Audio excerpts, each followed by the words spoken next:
اعوذ باللہ من الشیطان الرجیم بسم اللہ الرحمن الرحیم السلام علیکم ورحمۃ اللہ وبرکاتہ۔ آج ہم حضرت ثابت بن قیس انصاری رضی اللہ عنہ کے بارے میں پڑھیں گے۔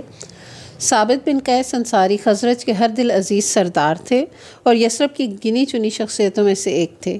ان کے ساتھ ساتھ یہ زندہ دل، حاضر جواب، فصیح البیان اور بلند آواز والے تھے۔ جب بولتے تو سامعین پر سناٹا چھا جاتا اور دیگر مقررین ان کی موجودگی میں مروب ہوتے۔ یہ ان خوش نصیب اشخاص میں سے تھے جنہیں یثرب میں سب سے پہلے اسلام قبول کرنے کا شرف حاصل ہوا۔ جب انہوں نے مبلغ اسلام حضرت مصعب بن عمیر رضی اللہ عنہ کی مترنم اور دل دوز آواز سے قرآن مجید کی تلاوت سنی تو دل پر اثر کر گئی۔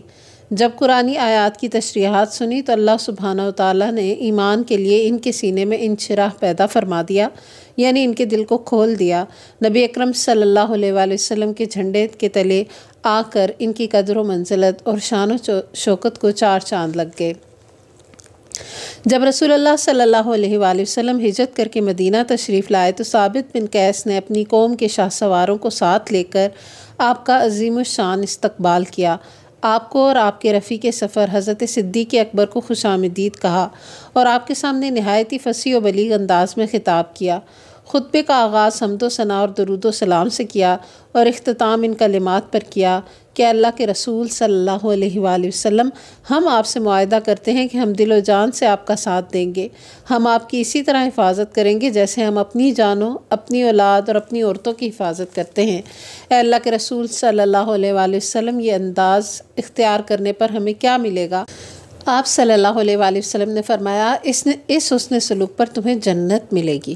جنت کا نام سنتے ہی قوم کے چہرے خوشی سے کھل اٹھے اور بیک زبان کہنے لگے، اس بدلے پر ہم راضی ہیں اے اللہ کے رسول صلی اللہ علیہ وآلہ وسلم۔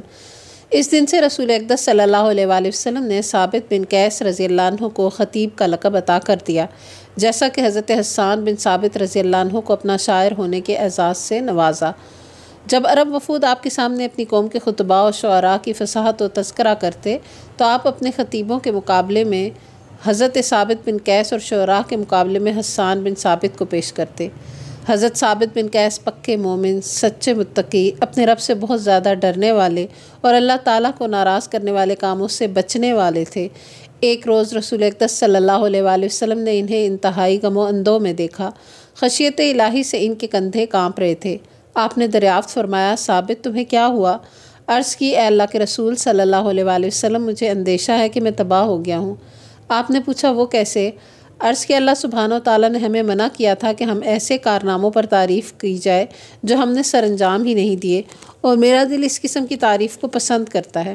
اللہ نے ہمیں تکبر سے منع کیا اور میں خود پسندی کا خوگر ہوں۔ آپ صلی اللہ علیہ وآلہ وسلم تسلی دینے کے لیے حضرت ثابت بن قیس کے کندھوں پر مسلسل تھپکی دینے لگے، یہاں تک کہ آپ نے ارشاد فرمایا، اے ثابت، کیا تجھے یہ پسند نہیں کہ زندگی میں تمہاری تعریف ہو، شہادت کی موت نصیب ہو اور تم جنت میں داخل ہو جاؤ؟ یہ خوشخبری سن کر حضرت ثابت بن قیس رضی اللہ عنہ کا چہرہ خوشی سے چمک اٹھا اور کہنے لگے، کیوں نہیں اے اللہ کے رسول صلی اللہ علیہ وآلہ وسلم، کیوں نہیں اے اللہ کے رسول صلی اللہ علیہ وآلہ وسلم۔ آپ صلی اللہ علیہ وآلہ وسلم نے ارشاد فرمایا، تیرے ساتھ اسی طرح پیش آئے گا۔ جب یہ آیت نازل ہوئی کہ یا ایھا الذین آمنوا لا ترفعوا اصواتکم فوق صوت النبی ولا تجہروا لہ بالقول کجہر بعضکم لبعض ان تحبط اعمالکم وانتم لا تشعرون۔ اے ایمان والو، اپنی آوازیں نبی کی آواز سے بلند نہ کرو اور نہ نبی کے ساتھ اونچی آواز سے بات کرو جس طرح تم آپس میں ایک دوسرے سے کرتے ہو، کہیں ایسا نہ ہو کہ تمہارا کیا کرایا سب غارت ہو جائے اور تمہیں خبر بھی نہ ہو۔ تو حضرت ثابت بن قیس رضی اللہ عنہ آپ صلی اللہ علیہ وآلہ وسلم کی محفل سے کنارہ کشی اختیار کرنے لگے، حالانکہ آپ صلی اللہ علیہ وآلہ وسلم کے ساتھ انہیں انتہا درجے کی محبت تھی۔ غمزدہ ہو کر اپنے گھر بیٹھ رہے، صرف فرض نمازوں کے لیے ہی گھر سے نکلتے۔ جب نبی صلی اللہ علیہ وآلہ وسلم نے ان کی غیر حاضری کو محسوس کیا تو ارشاد فرمایا، ثابت بن قیس کی خبر کون لائے گا؟ انصار میں سے ایک شخص نے کہا، میں اے اللہ کے رسول صلی اللہ علیہ وآلہ وسلم۔ وہ شخص حالات معلوم کرنے کے لیے جب ان کے گھر پہنچا تو دیکھا کہ حضرت ثابت بن قیس سر نیچے کیے ہوئے افسردہ غمگین بیٹھے ہیں۔ اس نے پوچھا، ہے ثابت کیا حال ہے؟ فرمایا، برا حال ہے۔ اس نے پوچھا کیا ہوا؟ فرمانے لگے تم جانتے ہو نا کہ میری آواز بہت اونچی ہے اور اکثر اوقات میری آواز آپ صلی اللہ علیہ وآلہ وسلم کی آواز سے بلند ہو جاتی ہے، اور قرآن مجید میں جو آیت نازل ہوئی ہے وہ بھی تمہیں معلوم ہے۔ میں یہاں اپنے آپ کو اس لیے روکے ہوئے ہوں کہ کہیں میرے اعمال ضائع نہ ہو جائیں اور اہل جہنم میں سے نہ ہو جاؤں۔ یہ سن کر وہ شخص آپ صلی اللہ علیہ وآلہ وسلم کی خدمت میں حاضر ہوا اور صورتحال بتائی۔ حضرت ثابت بن قیس کے خدشات آپ کی خدمت میں پیش کیے۔ یہ باتیں سن کر آپ صلی اللہ علیہ وآلہ وسلم نے فرمایا اس کے پاس ابھی جاؤ اور اسے کہو تم اہل جہنم میں سے نہیں ہو بلکہ تم جنتی ہو۔ بلا شبہ حضرت ثابت بن قیس رضی اللہ عنہ کے لیے یہ بہت بڑی بشارت تھی اور زندگی میں ملنے والا ایک بہت بڑا اعزاز۔ حضرت ثابت بن قیس رضی اللہ عنہ آپ صلی اللہ علیہ وآلہ وسلم کے ساتھ غزوہ بدر کے علاوہ تمام غزوات میں شریک رہے اور لڑائی کے دوران انتہائی خطرناک محاذ پر شوق شہادت میں بے دریغ لڑے۔ ہر مرتبہ شہادت بہت قریب سے ہی پلٹ گئی، یہاں تک کہ صدیق اکبر کے دور خلافت میں جب مسلمانوں اور مسلمہ کذاب کی فوج میں لڑائی ہوئی، اس لڑائی میں حضرت ثابت بن قیس لشکر اسلام کے سالار تھے اور ابو حذیفہ رضی اللہ عنہ کے غلام سالم لشکر مجاہدین کے سالار تھے اور حضرت خالد بن ولید پورے لشکر اسلام کے سپہ سالار تھے۔ اکثر مارکوں میں مسلمہ کذاب کی فوجیں مسلمانوں پر غالب رہیں، یہاں تک کہ دشمن خالد بن ولید کے خیمے میں داخل ہو گئے، خیمے کی تنابیں کاٹ ڈالیں اور اسے چیر پھاڑ دیا، اور انہوں نے حضرت خالد بن ولید کی بیوی کو مارنے کا ارادہ بھی کر لیا۔ اس روز مسلمانوں کی حالت زار دیکھ کر حضرت ثابت بن قیس بہت کبیدہ خاطر ہوئے۔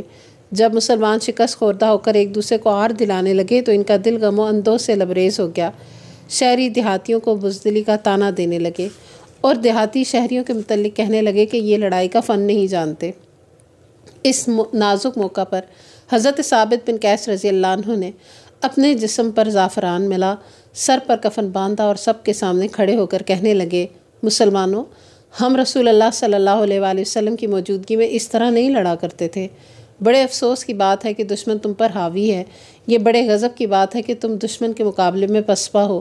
پھر اپنی نگاہ آسمان کی طرف اٹھائی اور یہ دعا کی، الہی میں مسلمہ کذاب اور اس کے قوم کے شرک و الحاد سے برات کا اظہار کرتا ہوں، الہی میں مسلمانوں کی پسپائی سے بھی برات کا اظہار کرتا ہوں۔ پھر حضرت براء بن مالک انصاری رضی اللہ عنہ، حضرت زید بن خطاب رضی اللہ عنہ اور حضرت سالم مولا بن ابی حذیفہ رضی اللہ عنہ اور دیگر مسلمانوں کے کندھے سے کندھا ملا کر ببر شیر کی مانند ایک زوردار حملہ کیا، جس سے عام مسلمانوں کے حوصلے بلند ہو گئے اور مشرکوں کے قدم ڈگمگا گئے۔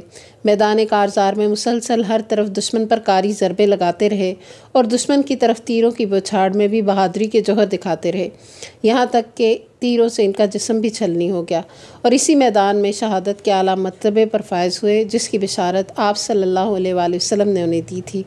ان کی آنکھوں کو ٹھنڈک اور دل کو سرور حاصل ہوا، اس لیے کہ ان کی جرأت و شجاعت کی بنا پر لڑائی کا پانسا پلٹا اور میدان مسلمانوں کے ہاتھ میں آ گیا اور انہیں فتح نصیب ہوئی۔ حضرت ثابت رضی اللہ عنہ کے جسم پر ایک بہت عمدہ زرہ تھی۔ ایک مسلمان فوجی وہاں سے گزرا، اس نے زرہ اتار کر اپنے پاس رکھ لی۔ دوسری رات ایک مسلمان فوجی نے حضرت ثابت بن قیس رضی اللہ عنہ کو خواب میں دیکھا۔ انہوں نے کہا میں ثابت بن قیس ہوں، کیا تم مجھے پہچانتے ہو؟ اس نے کہا ہاں۔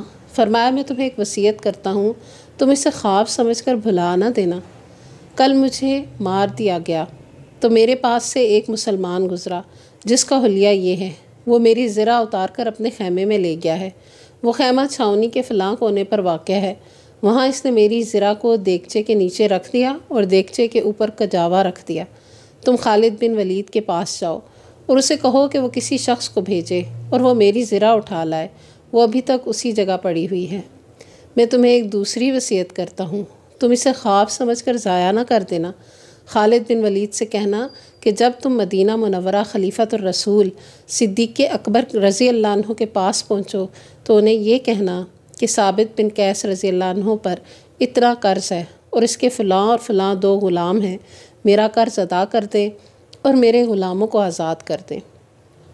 اس کے بعد اس شخص کی آنکھ کھلی تو اٹھ کر وہ سیدنا خالد بن ولید رضی اللہ عنہ کے پاس پہنچا اور خواب میں جو کچھ دیکھا انہیں کہہ سنایا۔ خالد بن ولید رضی اللہ عنہ نے زرہ لانے کے لیے ایک شخص کو بھیجا۔ زرہ اس جگہ اسی حالت میں موجود تھی، وہ اٹھا کر لے آیا۔ جب حضرت خالد بن ولید رضی اللہ عنہ مدینہ پہنچے تو حضرت ثابت بن قیس رضی اللہ عنہ کی یہ وصیت حضرت صدیق اکبر کو بتائی تو انہوں نے اس وصیت کو پورا کر دیا۔ ان سے پہلے اور نہ ہی ان کے بعد کوئی ایسا شخص دکھائی دیتا ہے جس نے فوت ہونے کے بعد اس انداز سے وصیت کی ہو اور پھر وہ من و ان پوری بھی کر دی گئی ہو۔ اللہ سبحانہ و تعالی حضرت ثابت بن قیس رضی اللہ عنہ سے راضی اور یہ اللہ سے راضی، اور اللہ تعالیٰ انہیں جنت الفردوس میں اعلیٰ مقام عطا فرمائے، آمین۔ وآخر دعوانا ان الحمد للہ رب العالمین، سبحانک اللہم و بحمدک، نشہد ان لا الہ الا انت، نستغفرک و نتوب الیک، والسلام علیکم ورحمۃ اللہ وبرکاتہ۔